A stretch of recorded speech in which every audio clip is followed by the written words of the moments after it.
আমার কাছে কাজ করছে, এদের যা দিচ্ছি তোর তাই দেবো, আর এদের কেঁচোর রস খাওয়াবো, তোরও রুটি তরকারির সঙ্গে খাওয়াবো আমি আছি ওয়ার্ল্ডের সব থেকে একটা ভয়ানক গ্রামে।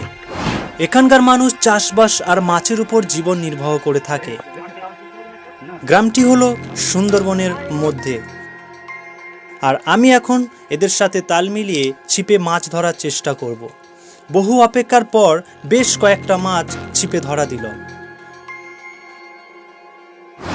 যেখানে বসে মাছ ধরা হচ্ছিল ঠিক তার উপর দিয়ে গেছে ইলেকট্রিক তার, মাঝে মাঝে বর্ষে গিয়ে জড়িয়ে যাচ্ছে সেই তারে। তো বহু অপেক্ষার পর অবশেষে একটা বড় মাছ ধরা দিল আমার ছিপে।